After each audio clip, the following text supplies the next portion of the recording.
Hello. Blimey. Hello. I'm Andy, I work for Diageo, and here are some of our brands. The numbers are the ages of those brands. There's the daddy at the left there, Bushmills, 403 years old this year. And each one of these brands has a rich heritage and a rich story. And I'd like to take today to talk about one of those stories. But I feel very fortunate to be accountable right now for nurturing these brands for this period of time. Fortunate for two reasons. One, some very clever, very bright, very entrepreneurial business people over generations insisted on great products, and they contemporized these brands so they reflected the needs of every generation. They told the stories of these brands in a way that resonated emotionally with people, whether it was in the 18th century or whether it was today. That's the first reason I feel fortunate. The second is, Shiva's right. This is, I believe, the best time to be a marketer. Now, I know there's some stuff to worry about, economics and economies and political instability and how do we measure stuff these days because everything's changed. Of course, all of that is true. But just think about how exciting this time is. When I was a brand manager, advertising on Channel 4 was a really big call. Today, we have gazillions, an infinite almost number of channels, ways of engaging with our consumers, and broadband penetration at scale has just blown the doors off the possibilities that are presented to us. If we're smart, if we engage consumers, if we understand popular culture, then we have more ways of telling our stories now than we've ever had. Not just more ways, but we can be more immersive, we can tell deeper stories, we can let people be part of those stories. And I think that represents the most exciting time in history. What I thought I'd do is use one of our brands to try and bring alive or dramatize the premise of this presentation, which is that great marketing always reflects contemporary society, but it also always reflects the fact that the fundamentals of great marketing don't change. They're the same when Arthur was running the brewery in the 18th century. They'll be the same in 200 years' time, because you have to get the fundamentals of consumer insight and understanding how you bring stories to people, and you just need to contemporize them for the era that you're in. So, the story that I'm going to tell is the Smirnoff story, one that I'm quite familiar with. Two packs on the slide, one from 1900 and the one from the present day. Actually, the story starts a little bit earlier than that. In 1864, a man called Pyotr Arsenovich Smirnov started a distillery in Moscow. He was quite good at it. He made nice vodka. In 1886, he was made purveyor to the Imperial Russian court. In an unprecedented act, the Tsar gave 4 coats of arms to Smirnov for the quality of the vodka. And Pyotr's family were dandy. They were aristocrats, life was sweet. They were making a ton of money selling vodka to a country that didn't drink anything else. Brilliant. 1917, not so clever. If you were an aristocrat in Russia when the Bolsheviks turned up, it wasn't such a brilliant place to be. Pyotr's son, Vladimir, was sentenced to death 4 times. He was reprieved 4 times. Lucky chap. One day, the White Army, which represented the aristocrats, came into town. Vladimir escaped, and via a circuitous route from Turkey to Poland, he rocked up in France. In 1925, he started a distillery making vodka, changed the V to an FF, Pyotr to Pierre, hence the Pierre Smirnov Company, used his dad's recipe, number 21, and started making vodka. Now, he wanted to take over the world with this drink, not just have the Russians and the Poles drink it. The French were sort of so-so about vodka, to be honest. So he went west. America was in this post-prohibition period. They'd started to drink, but that was the good news. The bad news, they didn't drink any vodka. It was almost unheard of. So, Vladimir sold the rights to a guy who you're going to see on screen in a minute called John Martin. Apologies for the fact that he's not all that politically correct in his storytelling, but he was fine in 1941 when this video was made. And John was trying to figure out how to sell Smirnoff. So here is John Martin.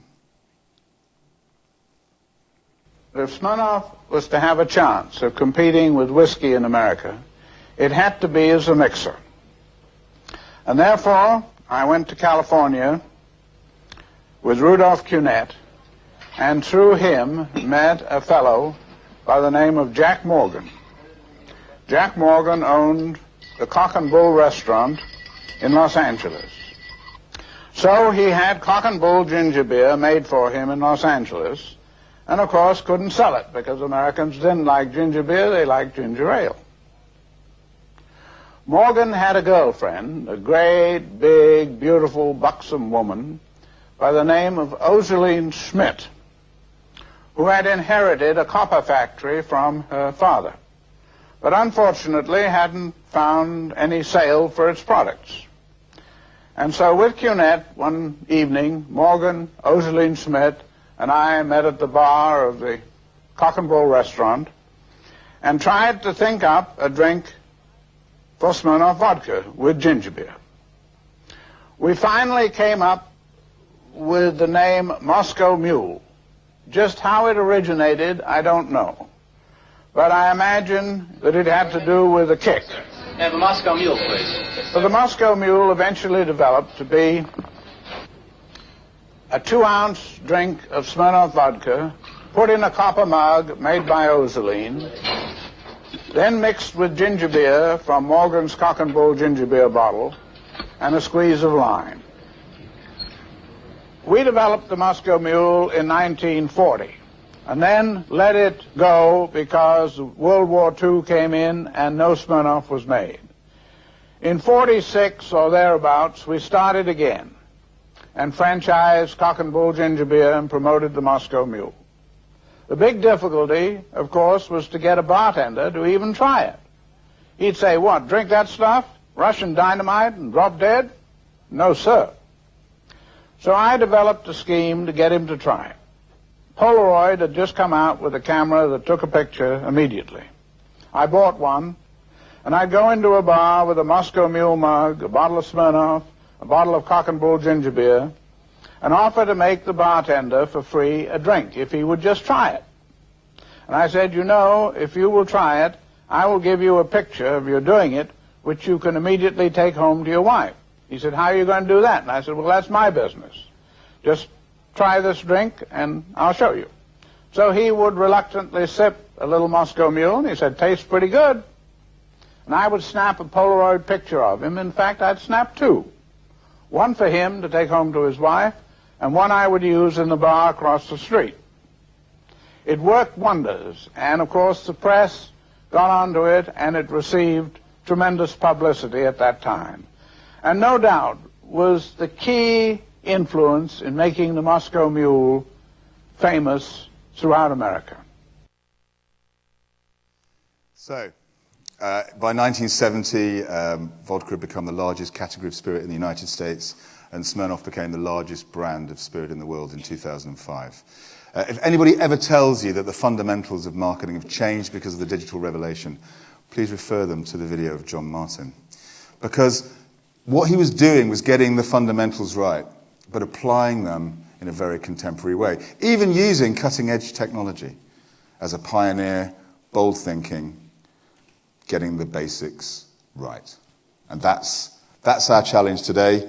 Here are some images of how that then evolves through the 70s and 80s, and we'll get up to the present day in a minute.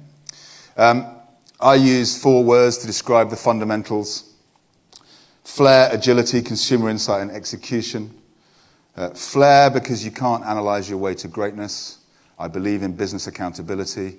I believe that as a marketer, it's our job to drive business performance. But that's not the same as believing that you can only look forward by using the rearview mirror.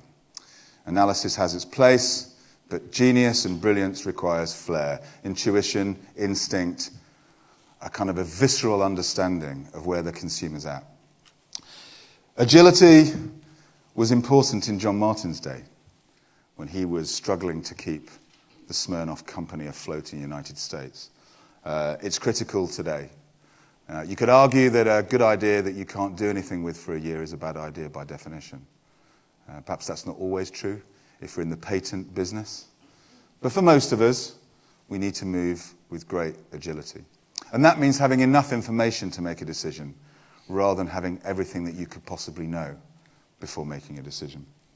Consumer insight has always been important, always will be important. And I'm not talking about waiting for the tracking study to arrive and the agency planner to rock up and interpret it for you. I'm talking about being out there, understanding how people behave in music and fashion and technology and cuisine, what motivates them, what doesn't, how they socialize, how they use new technologies, and why that's relevant to our brands, whatever they are.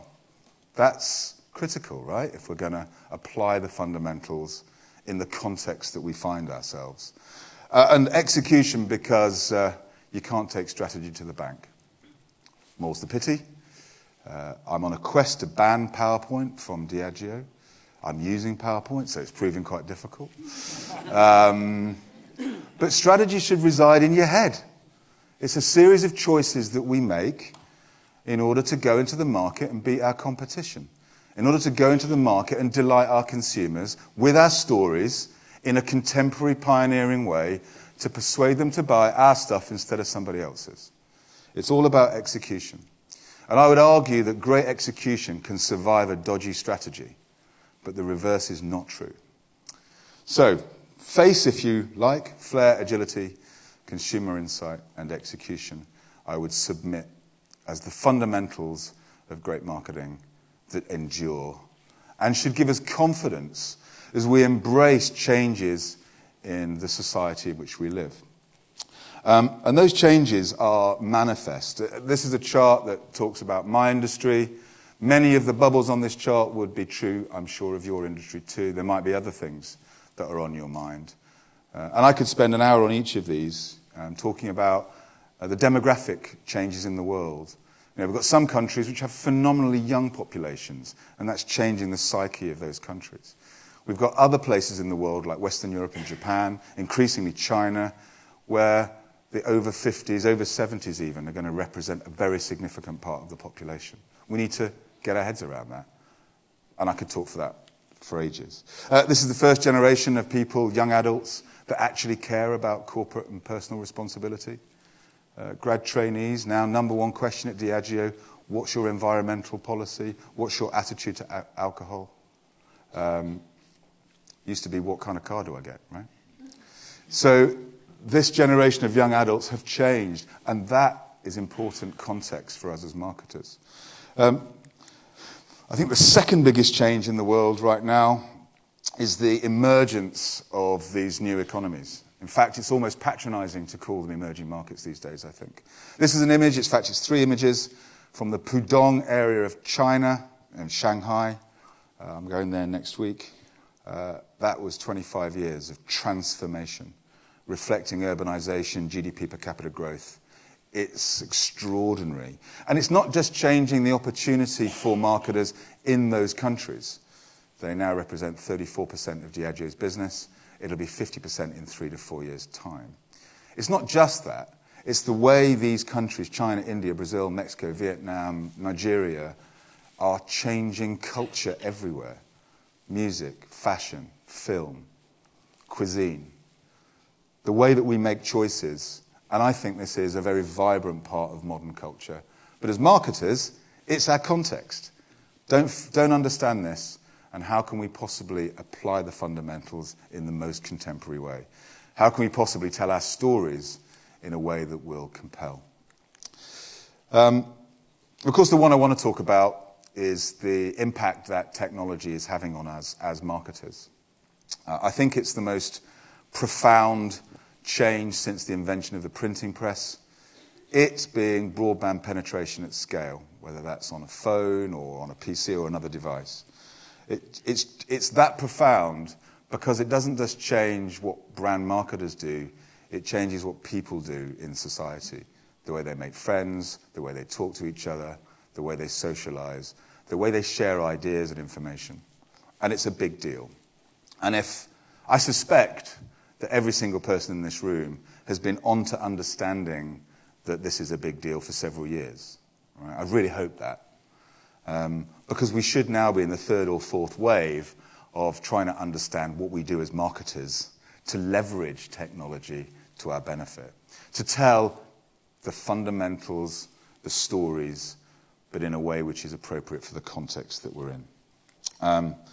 I use an analogy. It's 2 years old. You've probably seen it already. I haven't got a better one. But it basically says the old world used to be like 10-pin bowling. The brand owner was the 10-pin bowler. You throw the message with precision and frequency, and you bowl the consumer over. Now it's like pinball. The energy normally still starts with a brand owner, although not always.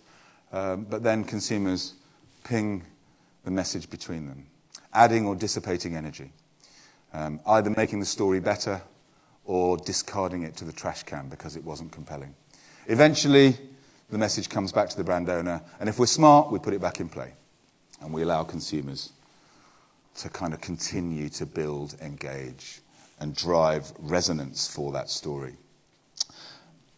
I think that analogy works. It's not perfect, but what it shows is that the context that we're applying the fundamentals in are quite different to the world that certainly I grew up in as a brand manager, and we need to deal with that. Consumers are more savvy now, they're more demanding.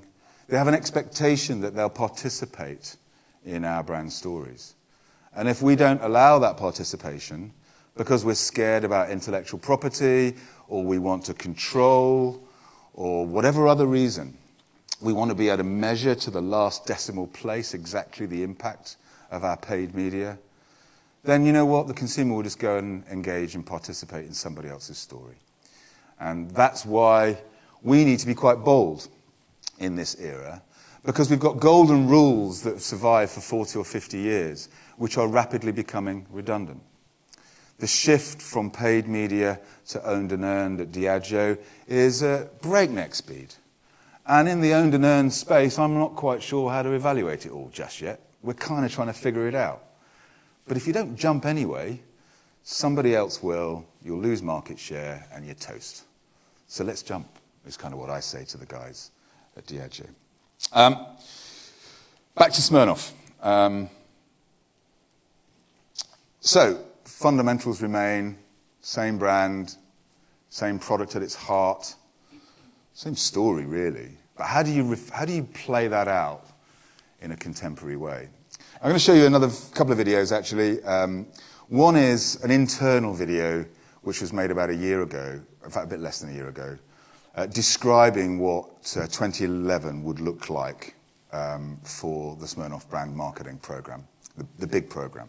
Some of the activity changed, don't worry about that. This is just an efficient way of describing how the team at Smirnoff now are telling the story in a contemporary way.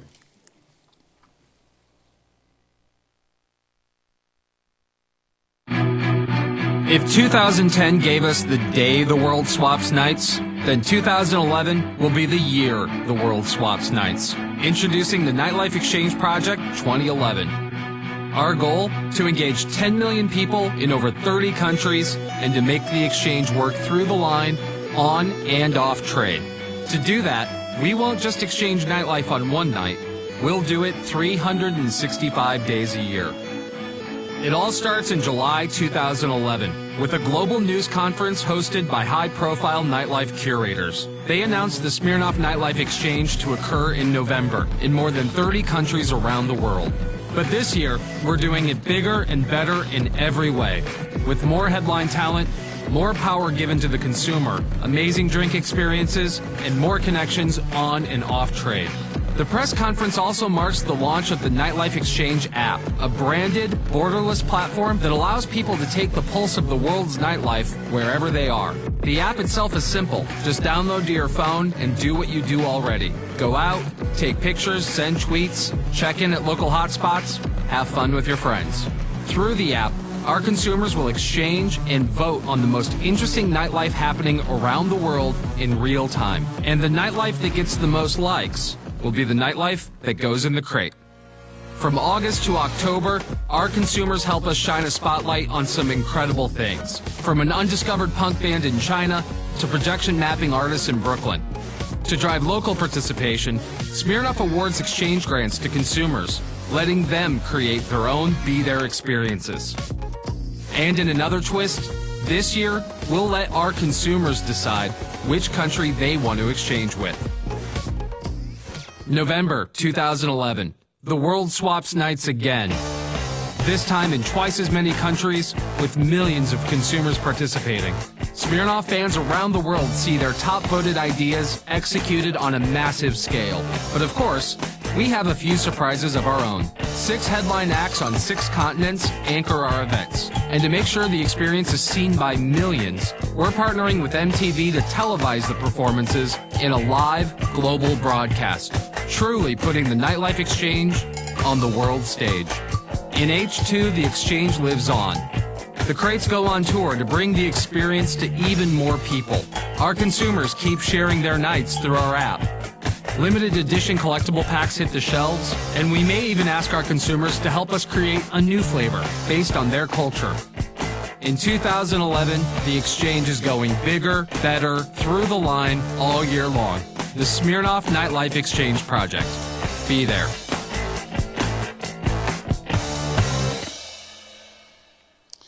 So the fundamentals don't change, right? Now, I said earlier, strategy is one thing. There's something cool about this idea, I think. Reflects a small world. Swapping cultures is really interesting to people. Everyone around the world wants to be at those events where you say, I had to be there. The complexity is in the execution, right? So we'll judge whether this works once they've done it. That's not really the point I wanted to make. The point is, we have to engage people in our stories using contemporary tools. We have to do that because that's what people expect. That's what consumers require of us. And we should think big about our ideas. We should be bound only by our imagination. It's actually 50 countries that are going to participate. You imagine the brand team trying to run that. Blinking complicated. But possible if your imagination is sufficiently kind of out there, is sufficiently charged. And because we can rely on the fundamentals, flair, agility, consumer insight, and execution, the team can embrace new relationships with TV companies and the fact that most of this was put together in collaboration with people on Facebook, letting go of quite a lot of the control. They can embrace that because they know the fundamentals don't change.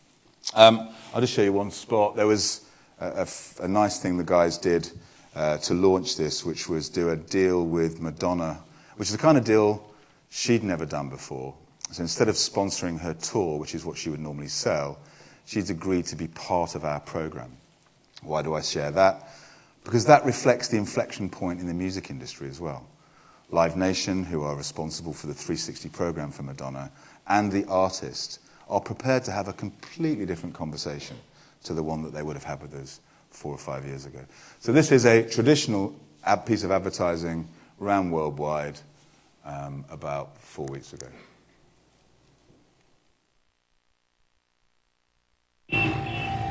Will you be there when Canada rocks Vietnam? When Great Britain's DJs spin Jamaica? When Smirnoff exchanges the world's best nightlife in Germany? Australia, Ireland, Argentina, Mexico. Will you be there November 12th when Madonna makes the whole world dance? The Smirnoff Nightlife Exchange Project. Win a chance to dance on Madonna's next tour. The exchange begins on Facebook. Be there. Okay, so hopefully it's not a complicated message. The fundamentals of great marketing don't change. I don't believe they ever will. But to be great at marketing, we also have to be contemporary. We have to use the most current and up-to-date mechanisms for telling our stories to our consumers. And right now, that means allowing them to co-own those stories with us, to participate, to engage. Now, that has another implication for marketers, because we need to change the way that we work together. The panel are going to explore this in a minute. But pivotal relationships on that Smirnoff program, production company, MTV, artist management, It's not just your ad agency, your media shop, and your design company anymore. Right? I know you know that, but that's quite complicated. How do you orchestrate it? How do you make sure people get a fair day's pay for a fair day's work? How do you judge who's contributing what? I think these are quite important questions. And my attitude is, let's jump in, the water's lovely, we'll figure it out. As clients, we have to respect the fact that agencies that do good work should get paid good money. We should hold out for 10 out of 10 ideas, even though that increases the risk of a 3. And we should encourage collaboration, in fact, demand collaboration across disciplines, because if we don't deliver the kind of coordinated, integrated solution that I was trying to show with Smirnoff there, then somebody else will, and they'll be the ones that win market share. So the last slide really is to just remind us that John Martin needed a big idea, Arthur Guinness needed a big idea. With all this change that's going on around us, remember the fundamentals and remember the power of a monster idea to galvanize consumers. If we remember that, then I think we can embrace this new world of storytelling with excitement rather than trepidation. Thank you.